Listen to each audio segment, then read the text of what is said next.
So in this video we're going to look at a quick tip with Excel, and we're going to use the Excel mobile app to scan a printed table and digitize the contents of that table into an Excel worksheet.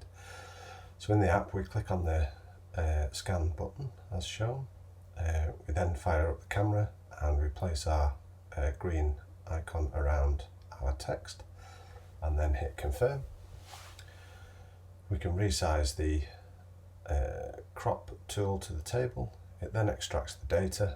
Once the data is extracted, it goes through several bits that it thinks might be suspect, and you can review those, check in the spellings as you go. If it scans something that it's not sure about, it gives you the opportunity to then edit it, and you can update the text live before it goes into the app.